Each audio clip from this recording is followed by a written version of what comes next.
Mais en gros la MIF, aujourd'hui c'est le grand jour, je vais enfin faire ma chaise. Le rendez-vous il est à 14h, mais je rejoins ma mère avant pour qu'on déjeune et tout, et après on va à l'atelier. Je suis vraiment pressé, je suis vraiment super content parce que c'est vraiment un rêve qui se réalise. Je vais enfin avoir l'objet et tout. Par contre, elle ne sera pas finie aujourd'hui, je vous ferai une autre vidéo où je vous ferai la finition et je vous parlerai d'autres trucs à côté. Parce que, en gros, là-bas, je vais juste faire l'objet en bois, mais pour la couleur du bois et pour les finitions, genre le vernis, il faut que je vois d'abord avec mon canapé qui arrive mardi et quel bois j'aurai sur le moment pour voir quel vernis j'achète. Donc, je fais ça après. Et je récupère de toute façon les coussins que dans une semaine encore parce qu'il y a du retard avec les artisans. Enfin, bref, c'est toujours une galère. Mais aujourd'hui, c'est vraiment atelier de 4 heures, menuiserie, le travail bois, ça va être trop bien. Et j'ai vraiment hâte. Par contre, pour la vidéo, je pourrais pas emmener la caméra là-bas. Ma mère va filmer avec son iPhone, elle a un iPhone 13, donc ça devrait être tranquille pour filmer. Mais ouais, donc je vous ferai des voix off par-dessus, je pense que ce sera suffisant. Et voilà, donc on se retrouve là-bas, je prends mon carnet parce qu'il ne faut pas que j'oublie toutes les mesures et tous les détails pour bien discuter avec les intervenants. Et je suis vraiment pressé, on se retrouve là-bas. A plus! La première étape, ça a été de discuter autour du design pour savoir ce qui était faisable ou non. Moi, j'avais mes exigences parce que je vous ai montré mon design et tout, sauf qu'il y a des trucs de faisabilité. Ça, c'est un problème. On a discuté pendant 1 heure pour essayer de trouver un terrain d'entente. Si on est concret, je te fais hyper grossièrement, ça va être genre comme ça. En hyper bas. Il y a la plaque derrière. Ouais, il y a la plaque derrière. Ça va être comme ça. Là, si tu l'imagines, ça va être comme ça. Effectivement. Et là, On est c'est obligé de pour mettre ça le que je te renfort. dis, Le en fait, là, renfort, tu vas voir là. Bah On est ouais. obligé. On peut pas le mettre en dessous. Mais non, parce qu'en fait, t'as envie que ton dos aussi se fasse tailler. Bref, ensuite, elle m'a expliqué ce qu'était une scie sur table et comment ça fonctionnait. Il y a beaucoup d'aspects de sécurité dessus parce qu'en vrai, vu qu'il y a la partie pour absorber ou aspirer plutôt tout ce qui est sur de bois, on voit pas trop la lame, donc il faut vraiment faire attention où est-ce qu'on la positionne. Mais en soi, l'outil est assez simple d'utilisation. Il n'est pas ultra précis parce que ça bouge beaucoup. Par contre, ce qu'elle m'expliquait, c'est que quand tu fais des pièces plus petites, tu es obligé d'avoir quelque chose pour pousser, parce que sinon tu risques beaucoup de mettre ta main sous la lame, et c'est vraiment ce que tu veux éviter. Là, on a commencé par l'assise. On avait une planche de 80 par 60, et on voulait faire une planche de 70 par 70. Sauf que le problème de la table, c'est qu'elle est maximum à 69 cm. Donc on a dû trouver une autre solution. Donc au lieu de couper 70, on a coupé 20 et 10 après.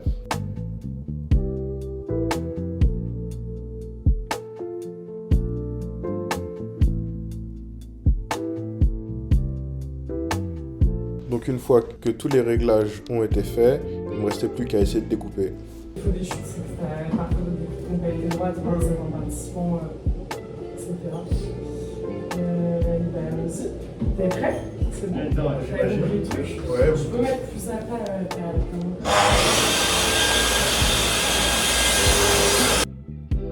Pendant la coupe, il fallait faire super attention à bien rester collé à la plaque à droite parce que sinon ça pouvait faire une découpe pas droite du tout. Et nous, on voulait avoir une découpe droite.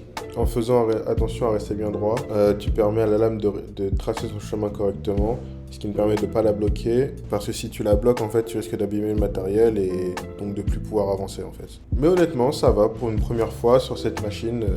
C'était plutôt sympa. Heureusement que ma mère était là pour pouvoir m'aider à bien manipuler la planche et tout. Mais sinon, c'était vraiment une sensation normale, je dirais. C'était sympa. Ensuite, on est passé sur la scie à pendule. C'est une scie qui permet de faire beaucoup de choses, dont de découper très précisément. Une fois que tu as ton patron, découper exactement de la même manière une autre planche de bois. Découper avec des angles. Franchement, c'est ultra pratique comme outil. Ce qui est pratique aussi avec cet outil-là, c'est que lorsque tu abaisses la lame avant de la faire tourner, tu vois l'ombre de la lame qui te permet de voir si tu découpes au bon endroit.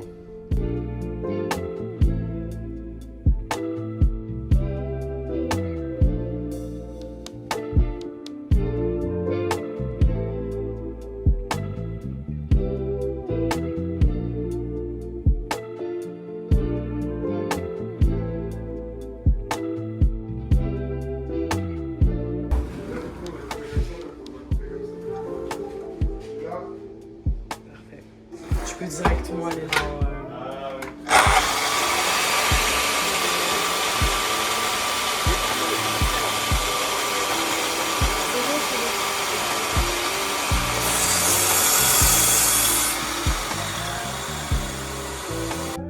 Ensuite, on est remonté et c'était parti pour l'assemblage.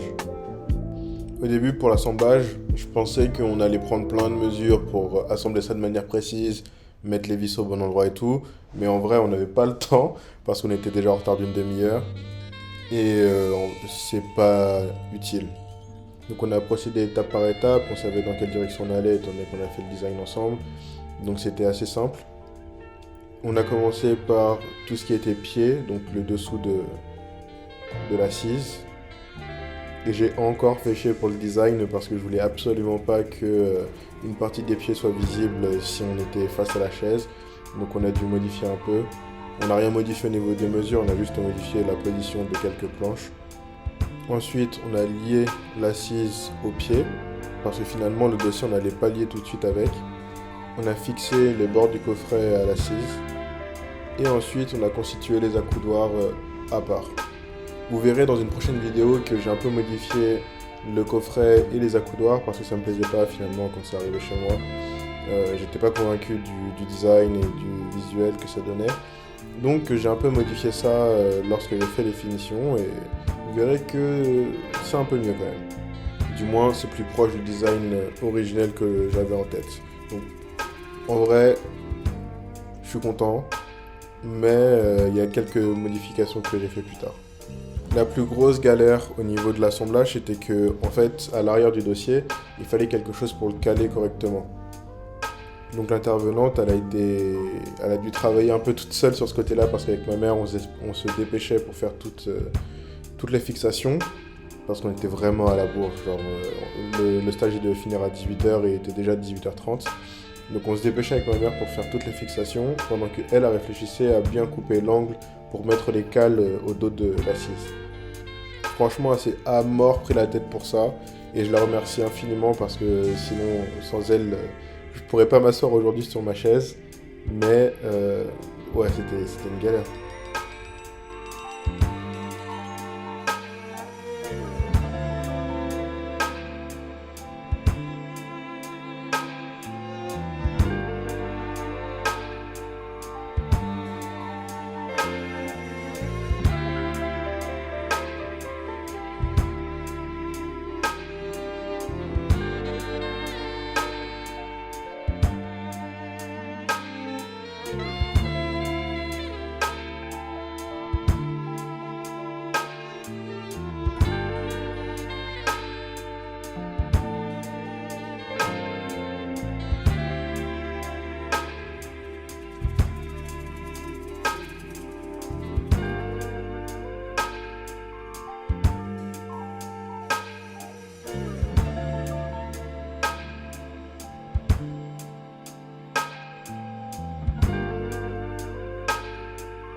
Je remercie encore une fois énormément mes parents de m'avoir offert ce stage parce que c'était vraiment génial.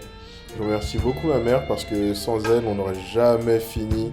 Parce qu'elle s'est occupée de poncer, franchement, elle s'est occupée de poncer les angles. Franchement, c'était long et en plus avec ses allergies, elle a dû mettre un masque, ça ne devait pas être très agréable, donc merci maman. Merci l'atelier Chute Libre de m'avoir accueilli parce que franchement c'était une super expérience. L'intervenante était vraiment géniale. Merci à elle. Et on rentre à la maison maintenant avec la chaise.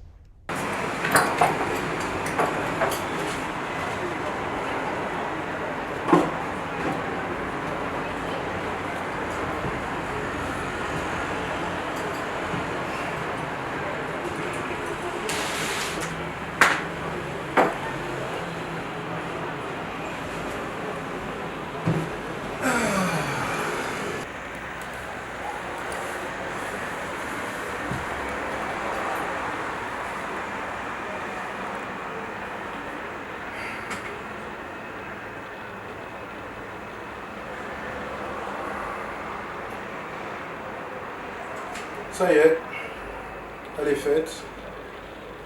Bon, comme vous avez pu le voir de toute façon dans la vidéo, j'ai dû faire beaucoup de compromis niveau design, mais c'était important parce que sinon ça n'allait pas tenir.